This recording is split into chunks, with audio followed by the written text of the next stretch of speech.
ọ bụrụ na ị bụ nwa afọ Igbo wọchịa vidio a ka ịhụ ka esi eme ya ma nnukwu emume nke a na-akpọ Ikenga n'obodo. Agwara m unu na odogwu abụrọ gainem onye na-eme n'obodo ka eji akpọ ya odogwu. Onye na-enyere obodo aka ka a na-ebunye ọfụ Ikenga. Ndị ọ na-agbasị ka agba bụrụ ya sị mba ka ya bụrụ ya nna anya. Odogwu a na-agba akpọ ya otu ugboro ọzọ ugboro 10. Ndị a ka a na-ebunye ọfụ Ikenga n'obodo. Odogwu na-aga na mba nata mba ihe welọta n'ụlọ nwoke siri ike.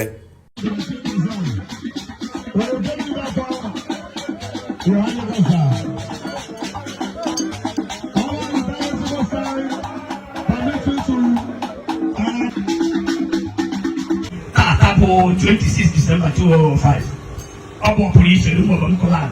Today, for the highest recognition of the clan, Ikenga Umobum.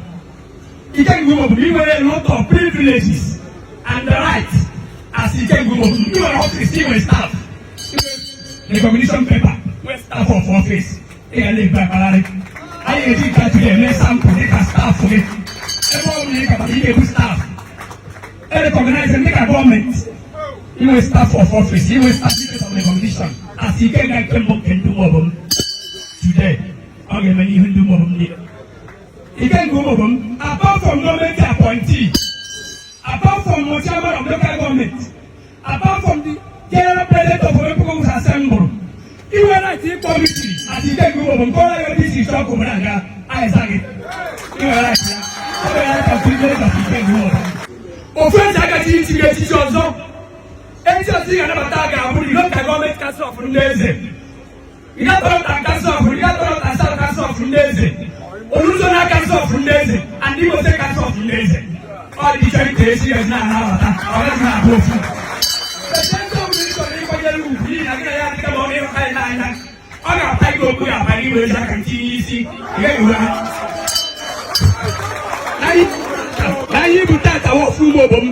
I got a kind of freaking and kind of a bamboo and lumbo. Keep it away. This is a right. I am privileged. That day, how I achieved. From that day, Rome was in July. He can go over where right. It's your Nawaji, it's your time. Over right in days, the 100G. Over the right, it's all also in July. As your na easy. Ọgbà yóò ayélujára Ikenga Even right, Ikenga branches meeting nationwide. Ngande ka yone na meeting mankubo mankubu cheka na kidra hawa manke execution. Ikenga wabo this up and go na ya mmemme. Oh yeah right. Ikenga today dance around the member become the two of them nile. Any cabinet owner, you are like him, my address, I was this. The amendment of any law, he contributes to your voice to the voice of Oban People's Assembly. All your rights. And now I'm this is the thing. I am going to go up to the Korean Ikenga. All right, again, man. Oban Manu, Oban Pienu, Oban Wanu, Oban Bazuano.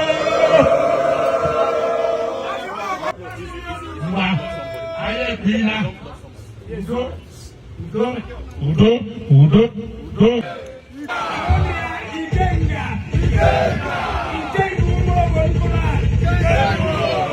Udo got any men the Jesus. Yeah, they just figure staff of office. This is a staff from King as a woman. Go name my Allah. Near this garden. Go give me a baton. Ugungade. Ugungade. Go meet here away so. It's a bona man. A shop need to start respect Nala. Why you would I Mamma after here. All we can go. There we are staff.